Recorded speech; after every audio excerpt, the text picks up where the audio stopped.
Carlos Cadena, Aquiles Hernández y Edgardo Mendoza dicen la verdad y punto. Bueno, la energía, Aquiles, ¿no? La energía eléctrica. Hace un largo tiempo, incluso este cuatrenio que está a punto de terminar, creo que incluso lo llevaron hasta el escenario político, el tema de un posible apagón. Llegó un momento del mandato del presidente Petro que uno captaba que un sector de la dirigencia política, con el deseo y sin importar que se perjudicara el país, le apostaban a un apagón y hasta le ponían fecha. El presidente salía a decir que estaban haciendo ingentes esfuerzos para evitar eso. Pasó el mandato de Petro, se dan pocos días y no hubo apagón. Sin embargo, cada que vienen estos fenómenos naturales como el del Niño, los veranos intensos, los expertos están advirtiendo que estamos a puertas de un apagón. Ya termina este mandato, arranca un nuevo mandato, ya hay una ministra de Minas designada, no sabemos qué piensa al respecto, pero hemos invitado a un experto que es nuestro, que es el ingeniero eléctrico Alejandro Arocada Gil, para que nos cuente entonces cuál es el momento o en qué momento estamos frente a esa fatal posibilidad y técnicamente cómo está concibiendo él lo que puede pasar en materia energética en lo sucesivo frente a las políticas que va a implementar el gobierno que arrancará próximamente el 7 de agosto. Ingeniero, bienvenido a La Verdad y Punto. Buenas tardes. Buenas tardes, Carlos. A ti, Aquiles, a John en cabina y a toda tu amable audiencia. Muchas gracias por la invitación. ¿En qué momento estamos frente a un riesgo de apagón en la costa o en Colombia?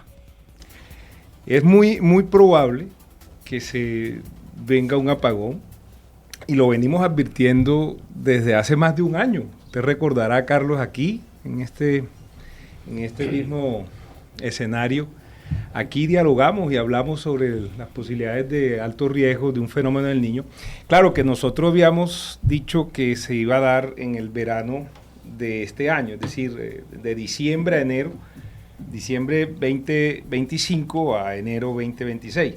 Pero bueno, el clima es impredecible y se corrió. Entonces ahora el riesgo está para el verano siguiente, que dicen los expertos en clima y los analistas que por ahí en el mes de septiembre iría hasta el mes de marzo del año entrante.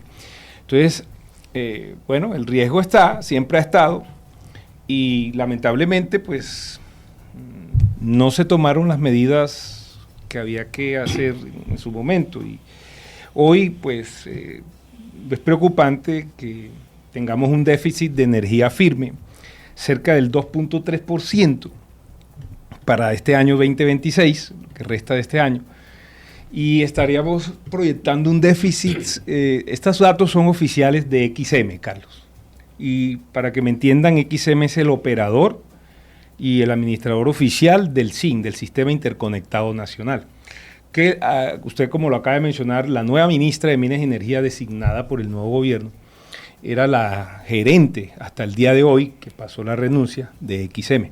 Acaba de asumir Juan Carlos Flores, el ingeniero Flores. Entonces, XM proyectó en sus, digamos, análisis de demanda y de oferta de energía, que hay un déficit, como lo venía diciendo, del 2.3% de energía firme para el 2026, el 4.4% para el 2027, cerca del 3.2% para el año 2028, un 5.2% para el año 2029 y alrededor de un 6.8% para el año 2030. Entonces, ¿qué quiere decir eso? Porque es que a veces las personas y muchas, digamos, conocedores del tema, más que todo profesionales que les apasiona el sector energético, pero que no saben en realidad qué es la energía firme. Y ahí yo quisiera explicar un poquito, porque no es que entre más parques solares o granjas solares o parques eólicos ya vamos a solucionar el problema. No es así. Mire, la energía firme se diferencia de la otra energía, porque hay energía primaria, que es la que tiene el carbón en BTU, la tiene el petróleo, esa es la energía primaria. Y usted tiene de ahí un proceso en el carbón y de ahí se derivan pues los kilovatios hora de electricidad, que como es sabido, pues alrededor de usted puede producir, es mucho más eficiente producir electricidad que vender el carbón. Y usted puede obtener 2.000 kilovatios hora de una tonelada de carbón. Bueno, pero para no desviarme del tema que nos interesa, que es lo del apagón, el posible apagón. Entonces, la energía firme, ¿qué es la energía firme y cómo se diferencia de la otra energía? Si se podría decir así. Pues como su nombre lo indica, energía firme es que usted la tiene disponible 24/7, 365 días al año. Y yo, pues, con mucho respeto, mire, hace poco acá estuvo el ministro de Minería y Energía actual, el doctor Palma, y me cansé de decírselo, mire, y ahora hace poco acabo de decirlo en las redes sociales, que ya había solucionado el problema de la energía solar, porque ahora sí le dio firmeza a la energía solar, instalando unos bancos de baterías que se llaman BESS, que en inglés son Battery Storage Energy System. Entonces son sistemas de almacenamientos inteligentes de electricidad, de energía. Pero eso no es energía firme. O sea, sí, eso hace parte de la matriz de energía, de generación de un país. Pero la energía firme, solamente la firmeza la da el campo electromagnético del planeta. Es decir, ¿cómo se genera la energía firme? Porque es que la energía solar son partículas que se llaman fotones, y usted recordará la teoría dual de la luz, que la luz es energía, es partícula y es onda. Entonces, los paneles solares son materiales semiconductores que lo que hacen es excitar el enlace covalente de los átomos de silicio, y se genera por excitación un hueco y sale un electrón, y ahí el movimiento de un electrón con relación al tiempo, eso es la derivada de la carga con relación al tiempo, es corriente, y eso dan unos amperajes, y de ahí viene la electricidad de los paneles solares, pero es corriente directa. Entonces, al pasar a corriente alterna, que es lo que consumen todas las personas en el mundo, entonces ahí viene el detalle, eso fue lo que pasó en España, por eso España se apagó y Francia. Entonces, los inversores están basados en electrónica de potencia, y esa electrónica de potencia es lo que hace convertir la energía en corriente directa a corriente alterna. Pero eso es digamos que eso es algo como algo artificial, mientras que la generación en una hidroeléctrica, la generación en las térmicas, la energía más firme en el mundo son las térmicas. Y las hidroeléctricas tienen un 50% de firmeza, y nosotros los ingenieros le llamamos a esa firmeza que es la generación síncrona. Cuando uno ve en la universidad máquinas eléctricas, uno ve los turbogeneradores, que son máquinas que tú generas en sincronismo, o son máquinas eléctricas asíncronas. Pues bien, las máquinas que están en las hidroeléctricas y en las térmicas que generan la electricidad, que son los generadores, ellas son máquinas eléctricas síncronas, o sea, generación sincrónica. ¿Y qué quiere decir? Que hay un sincronismo de todas estas máquinas en el mundo. Y hay una frecuencia de generación, que en Colombia es 60 Hz, porque nosotros seguimos el estándar norteamericano de la IEEE. Y en Europa son 50 Hz. Entonces, y eso lo da el campo electromagnético de la Tierra. Eso no se lo inventa nadie. Entonces, eso obedece las ecuaciones de Maxwell y de la física electromagnética y las leyes de la termodinámica. Pero vea, Carlos, mire, entonces la firmeza es generación síncrona. ¿Y qué hace eso? Entonces, en una hidroeléctrica el agua mueve las aspas de una turbina, y esta turbina mueve un generador eléctrico que, en sincronismo con los campos electromagnéticos de la Tierra, se genera electricidad síncrona y fuera, y ya. En las térmicas a carbón, a gas y nucleares es exactamente igual, la diferencia que no es agua sino vapor. un vapor que se calienta con el calor de la quema del carbón, del gas natural o de una reacción nuclear que sea por fisión de un isótopo de uranio o por fusión que se está investigando hoy y que todavía no tenemos la tecnología en el mundo, pero que Francia y Estados Unidos están liderando a nivel mundial esta investigación para tener muy pronto energía abundante y barata a partir del hidrógeno, de un isótopo de hidrógeno que es el deuterio. Y obviamente la fuente primaria de la fusión nuclear es el agua de mar y agua lluvia. Entonces, esa va a ser la joya de la corona. Yo no entiendo por qué muchos expertos dicen que la energía solar es el futuro. Eso no es el futuro, por el amor de Dios. El futuro del mundo en la parte energética y de la inteligencia artificial es la energía por fusión nuclear, los isótopos de deuterio, cuando nosotros tengamos la tecnología desarrollada. Y hoy en día Estados Unidos está abanderando esa carrera. Bill Gates creó un instituto de investigaciones de energía nuclear que está financiado con fondos federales y fondos de la Fundación Gates. Asimismo, Sam Altman, que es el dueño de ChatGPT y de OpenAI. Entonces, ese es el desafío, tener energía abundante y, lo más importante, limpia, porque no va a existir una energía más limpia que la energía por fusión nuclear, porque es que los residuos, mire la diferencia de fisión a fusión. Cuando hay fisión, se generan residuos radiactivos. Y ahí está el detalle, por eso Europa cierra las plantas nucleares de fisión. Pero el proceso de fusión nuclear no genera residuos radiactivos, lo que genera es helio. Y el helio es un gas inerte, escaso en el planeta. Entonces, pero genera energía abundante, infinita. Y a eso es lo que se le está apuntando. Las térmicas son el futuro energético del mundo y para poder conquistar el universo, el futuro está en la fusión nuclear y eso lo está desarrollando SpaceX, que es Elon Musk, también tiene un fondo investigando. Estados Unidos está llevando la bandera en estas investigaciones y sé que muy pronto ellos estiman que para el año 2030 ya tienen la tecnología desarrollada. Claro, me pongo en el papel del ciudadano que lo está escuchando.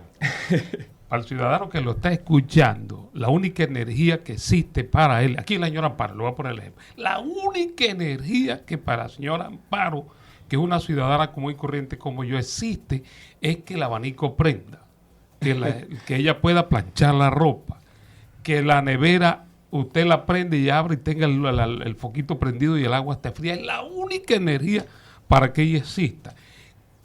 Para esa señora, ¿cómo le explicamos que va a haber apagón o no va a haber apagón? Uno a veces cree que tanta información, ¿qué viene el apagón? ¿Qué viene el apagón? Es como el patroncito mentiroso. Entonces uno, no como en la ignorancia que tiene por el desconocimiento, uno dice, pues si va a haber apagón, que haya. ¿Acaso es la primera vez que va a haber apagón y salimos vivos de esa?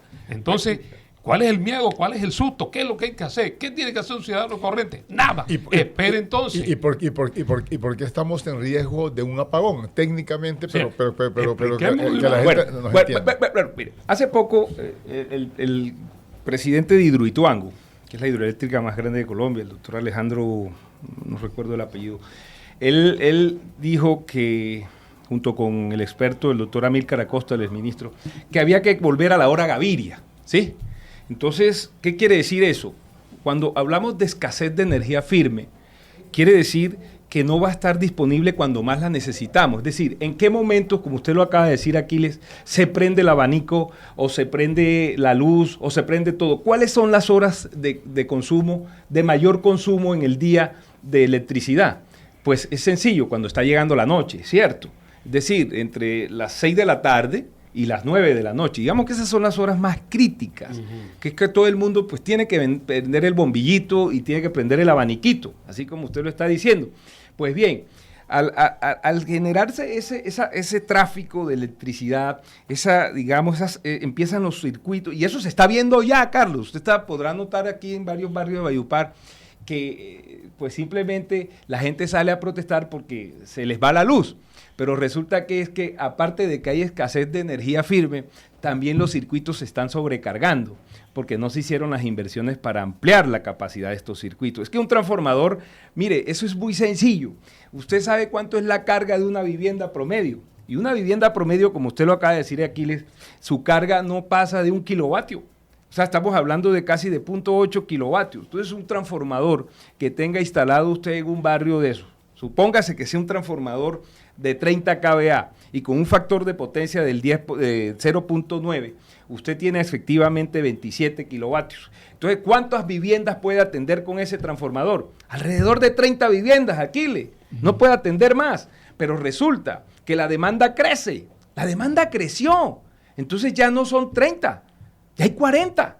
Y ya no habían 3 personas en una vivienda, entonces ya ahora hay 5. Y ahora hace más calor, quiere decir que prendemos más los electrodomésticos, entonces ya la carga no es de 0.8, sino que también subió. Entonces el transformador ya no está atendiendo los 30 kilovatios, sino que tiene que atender 40 hasta 50. ¿Y qué pasa? Que tenían que cambiar el transformador de uno de 30 por uno de 75, pero como no han hecho las inversiones, ¿sí? Porque la excusa del operador de red es que el recaudo es malo, como lo ratificó Ricardo Arango acá, que fue una afrenta y una bofetada para nosotros. Decir que es que aquí no pagamos y que aparte de eso, acá se pierde la electricidad. Y estamos hablando de un caso serio, Aquiles, porque es que él dijo, mire, de 100 kilovatios se pierden 40. Y de los 60 que facturamos, solamente recaudamos el 60%. Es decir, si usted hace el ejercicio, eso le está dando un recaudo de 36 kilovatios de 100. O sea, usted solamente está recaudando 36 de 100 que le tiene que pagar a las generadoras. Entonces, aquí yo siempre insistí, hay que sentarse todos a dialogar y a buscar un punto de inflexión, porque hay que lograr un acuerdo entre generadores, transmisores, distribuidores, operadores de red. Yo he venido haciendo desde hace 5 años y llevo una bandera que es la soberanía, la seguridad y la eficiencia energética del Caribe colombiano, porque es inaudito y contradictorio que nosotros teniendo tanto potencial energético tengamos las tarifas más costosas del país. Entonces, pero los responsables vienen siendo ¿quién? Pues siempre dicen, no, pues que ellos no pagan, no, pues que ellos se roban la luz. Y aparte de eso, entonces, no, pero es que las comunidades étnicas e indígenas ponen muchas consultas previas y no quieren y torpedean y sabotean los proyectos. ¿Pero por qué? Pero ¿cuál es el beneficio que le están dando a la tarifa de las comunidades? Hay ingenieros, un discurso desgastado porque lo venimos oyendo hace muchos años. La gente paga y punto. No pagará en gran medida, pues la inmensa mayoría, pero sí paga mucha gente, la mayoría. Entonces, ese cuentecito es que fueron las empresas energéticas se robaron la plata, como Electricaribe se la robó, se fue para España, Carlos, se la robaron. Y le ponen un discurso político al asunto y van culpando a cada gobierno. Y Carlos, y mire lo más crítico, Carlos, mire. Claro, usted tiene razón. En el gobierno de Juan Manuel Santos, y ahí yo tengo que hacer algo, mire, yo independiente de sesgos políticos, Álvaro Uribe Vélez se reunía con las comunidades, concertaba, dialogaba, y yo creo que fue el mejor momento del sector energético del país. Y llegó Santos 1, y Electricaribe tenía un plan de choque, y en esa época existía Energía Social, que utilizaba... Una filial de ellos mismos. Correcto, pero era para tratos bajos. Claro, pero entonces había un fondo del gobierno, en el Ministerio de que existe todavía, que es el FOES. El FOES es para pagar el consumo de electricidad de los barrios subnormales. Así es. Que es lo de mayor demanda y es el principal dolor de cabeza de los operadores de red. Entonces esos son subsidios, el FOES, que este gobierno los cambió por paneles solares. O sea, me escucharon el mensaje, pero lo hicieron mal.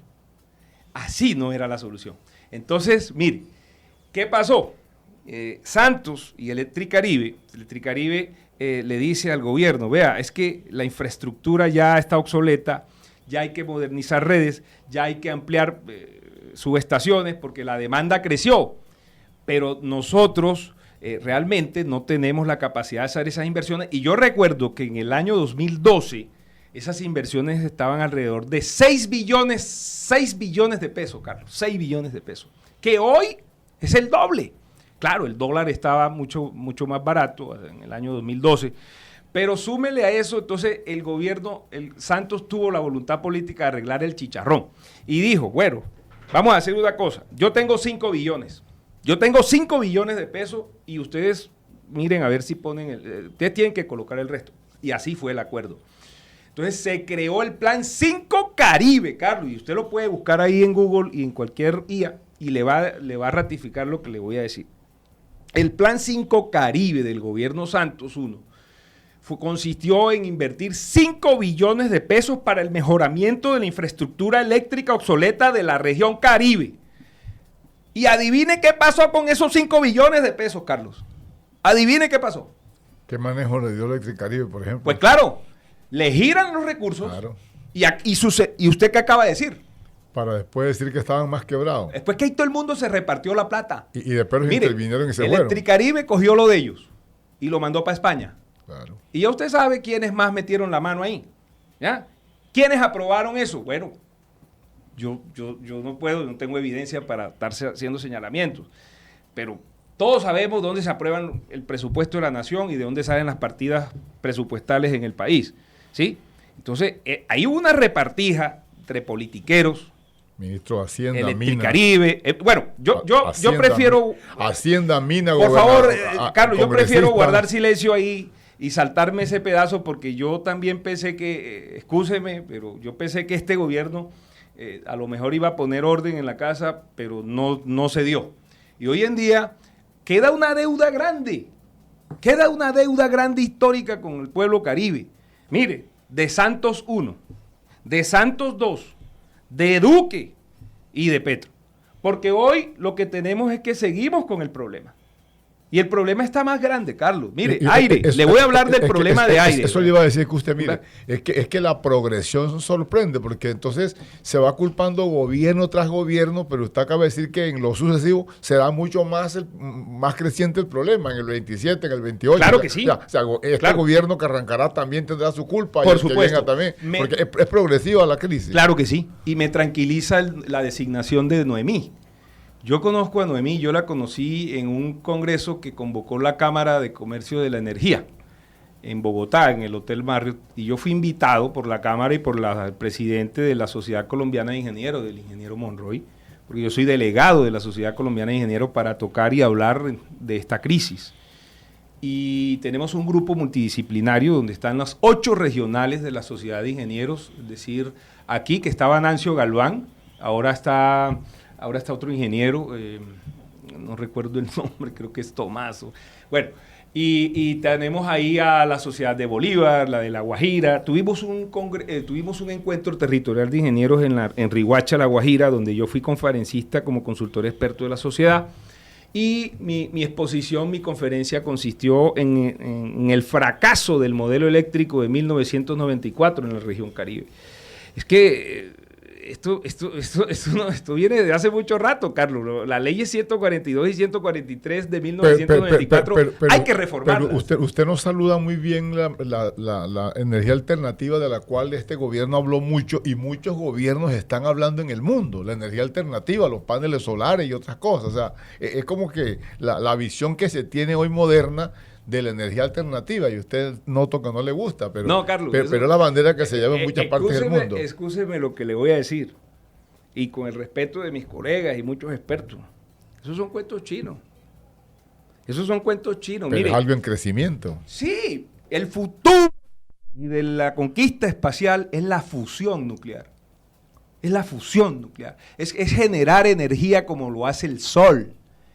¿El sol hace cuántos años está encendido? Y se ha apagado. ¿Y cuántos años de vida le quedan al sol? Usted sabe cómo es exactamente igual, es generar energía a partir como lo hace el sol. Porque están diciendo que entonces en un tiempo no habrá carbón y que el mundo está mutando a otra energía limpia. Mire, usted sabe, y si no hay carbón, entonces ¿cuál carboeléctrica? ¿Cómo las carboeléctricas? Es un tema muy del pasado. No. Mire, toda transición lleva tiempo y sobre todo planeación. Entonces, la energía solar hoy en día es necesaria, claro que se necesita. La energía eólica también se necesita, ¿sí? La biomasa también se necesita. La energía hidroeléctrica también se necesita. Las térmicas a gas, claro que las necesitamos. A carbón también. Y para la muestra un botón, mire, el país que más demanda energía en el mundo es China. Porque la industria manufacturera más grande del mundo están en China. Y eso mide también el desarrollo de los países. En más de 1.000 millones de personas. Además. Claro que sí, alrededor de 1.300 millones de habitantes. Y el segundo país que más demanda electricidad en el mundo son los Estados Unidos. Entonces, son los países más industrializados, son las potencias del mundo. Y eso usted puede, mire, yo lo llamo, mire, si usted quiere medir el avance y el progreso de los pueblos, mida su consumo en electricidad. Y yo he hecho una caracterización del consumo de electricidad en la región Caribe que no la ha hecho nadie en el país.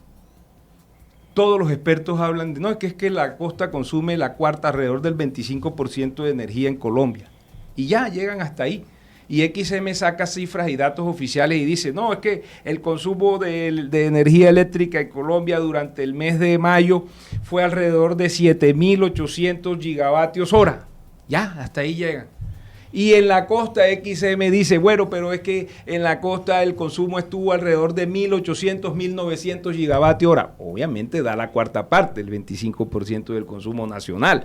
Nosotros somos la región que más consumimos energía, pero no por un desarrollo industrial, sino porque el calor nos está matando. La ubicación geográfica que tenemos. Claro, costa, y mire calor. lo que dice Maya, el presidente nacional de EPM, y Ricardo Arango, presidente de Afinia, que lo ratificó también, y se atreven a decir que es que nosotros nos quejamos mucho del calor y que en cambio en el pueblo de Jerusalén, Cundinamarca, el municipio de Jerusalén, Cundinamarca, se atrevió a decir Maya, y ojalá me escuche porque le he mandado varios mensajes y nunca me da la cara, que en Jerusalén no se quejan tanto y hace más calor que acá.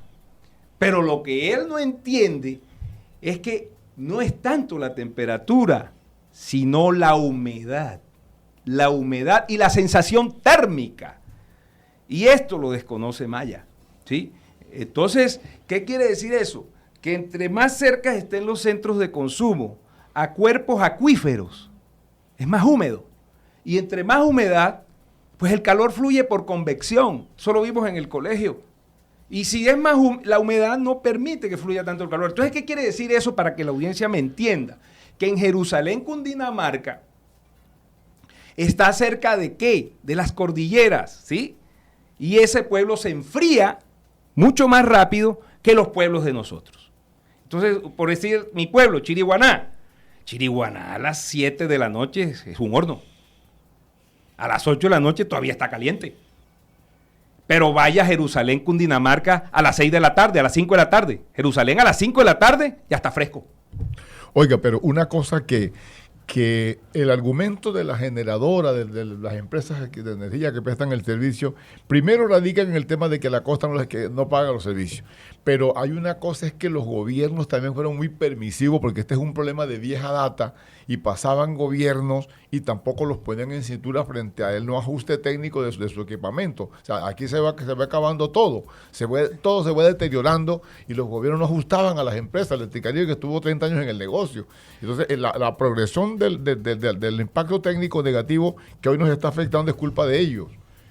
Bueno, ahí vamos a poner a llamar las cosas por su nombre. Mire, la raíz del problema viene, ¿usted recuerda a Corelca? Sí, claro. Bueno, Corporación en el país existían tres grandes compañías. Estaba la Corporación Eléctrica de la Costa Atlántica, Corelca, existía EPM, Empresas Públicas de Medellín, y la empresa EEB, Empresa de Energía de Bogotá. Esas eran las tres grandes compañías. ¿Y estaba eléctricas ISA? Sí, bueno, pero ISA es transmisora, ISA nace después, pero yo estoy hablando desde la época de Carlos Lleras Restrepo, año 1967, cuando se creó Corelca y se electrificó, se dio la gran electrificación de la costa atlántica de Colombia. Pero bueno, para no meternos mucho, ISA viene después, porque es que ISA, mire, Corelca era el leviatán energético. Corelca tenía generación, Corelca tenía transmisión, Corelca tenía subtransmisión regional, Corelca tenía distribución. Corelca era la compañía más grande de Colombia, era la joya de la corona. Y hoy en día nosotros fuéramos, digamos, el referente energético del país, no EPM. ¿Y quién la acabó? Yo me reservo el nombre, hubo un presidente. Diga. No. La corporación. Que en paz descanse. Nos salió olvidadizo. Sí. Un presidente en Colombia, que en paz descanse, que le entregó Corelca a los politiqueros. Y llegaron a manos de los politiqueros, de los congresistas de la época, así mismo de los gobernadores, Y eso se repartían las electrificadoras de Corelca, que era la red de distribución. Ustedes saben que tenían 7 electrificadoras. Acá en el Cesar era Electrocesar, usted recordará, sí, claro. Guajira, Electro Guajira. Y ahí metían, sacaban gerentes, sacaban al uno, metían al otro, llegaba el uno, sacaba al otro. Y eso se volvió ahí un fortín burocrático y contratista. Oiga, pero para que aterricemos en el tema que nos ocupa realmente el tema central, ya para despedirlo. ¿Por qué puntualmente estaríamos abocados a un apagón? O sea, más allá que por el impacto técnico que están hoy sufriendo las empresas, porque viene un verano intenso y entonces no va a haber hidroeléctrica que funcione. ¿Por qué? Mire, lo que más veo yo que es lo que va a presionar más al racionamiento y por encima del déficit de energía firme proyectado por XM, yo siento que es el déficit de gas. A ver, el respaldo de la matriz energética colombiana son las térmicas, y las térmicas nacen a raíz del apagón del año 1992-1993, que está, usted recordará la hora. Apagón de Gaviria. El apagón de Gaviria, correcto. Entonces, y se crea el famoso cargo por capacidad, que luego lo cambian a cargo por confiabilidad, que no entendí por qué lo hicieron, porque realmente una térmica lo que le da es capacidad de generación al sistema interconectado nacional. Entonces, pero hoy en día se llama cargo por confiabilidad. Y el cargo por confiabilidad es decirle, mire, yo necesito tener un respaldo porque cuando venga el verano, los embalses me van a disminuir y si no me llegan las lluvias, se me puede apagar el país nuevamente. Porque si yo bajo de la cota de 27.7% en las represas, tengo que parar. Y si paro, apago el país. Y si apago el país, vale 209 mil millones de pesos por hora de apagón. Entonces los daños económicos son grandes. Entonces, ¿qué se hizo en esa época, Carlos? Mire, se crea el cargo por confiabilidad y se le dice a los inversionistas, bueno, construyan las térmicas que nosotros les vamos a pagar un cargo por confiabilidad para tener las térmicas como un respaldo, para que la audiencia me entienda. Eso es como cuando usted va a un edificio, hay una planta diésel. Y esa planta diésel, ese motor diésel, es porque si se va la luz y hay alguien en el ascensor, pues obviamente encienden el motor y el ascensor funciona. Bueno, igual. Entonces estas son unas plantas que no funcionan con diésel, sino con gas natural. Y generan electricidad de respaldo para todo el país. Entonces resulta que ellas, así estén apagadas, a ellas hay que pagarles. Porque producir 1 kilovatio hora con gas natural vale casi que 20 veces más que producir 1 kilovatio hora en una hidroeléctrica. Es que una hidroeléctrica ya el agua nos las da la madre naturaleza y simplemente es abrir unas compuertas y el agua baja y ya, ¿sí? Que uno no entiende, es absurdo, y ahí yo le daba la razón a este gobierno y decía, bueno, sí, ahí tiene razón. ¿Por qué un cargo por confiabilidad para las hidroeléctricas? No, es absurdo. ¿Y por qué las hidroeléctricas tienen un costo tan alto y sobre todo, cómo está la regulación? Y fíjense que yo se lo dije a varios comisionados de la CREA aquí en Valledupar, pero ellos regulan no a favor del usuario, ellos regulan a favor de la generadora. Entonces, y ellos tienen un sistema de que es como un FIFO, un LIFO. El último que llega es el precio que queda de la energía. Entonces, por lo general, el último precio que entra en bolsa es de una térmica. Y ellos terminan vendiendo, ¿sí?, al precio de térmica. Bueno, es absurdo. Aquí hay algo final. Seguirá siendo hipotético un apagón en Colombia. Y puntualmente en la costa. Bueno, pasó este cuatrenio donde le decían al presidente, si se apaga el culpable es usted. Pero bueno, Carlos, mire. Y congresista. Pero mire, no, si el tema es preocupante porque hay un déficit de gas natural en el país del 40%. Y lamentablemente este gobierno pues se descuidó o fue enemigo del gas natural, prohibieron las exploraciones de gas natural y hoy en día tenemos un déficit, estamos importando gas natural licuado, traído de Qatar, de Emiratos Árabes, y lo que se están haciendo ahora son construyendo regasificadoras, ¿sí? Entonces se está construyendo una regasificadora en el Pacífico, que se estima que vaya a entrar en operación en el mes de noviembre de este año, que yo lo dudo, y la otra es en La Guajira y otra la única planta regasificadora, para que me entienda Carlos y la audiencia me entienda, es de propiedad de Promigas, del grupo de Sarmiento Angulo, que es la planta SPEC. ellos tienen una capacidad de atender de la demanda de alrededor de unos 400.000 a 500.000 pies cúbicos de gas.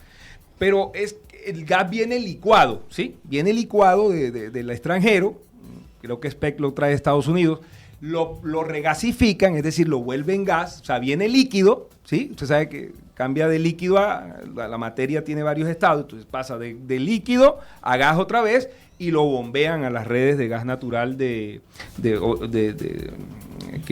pertenecen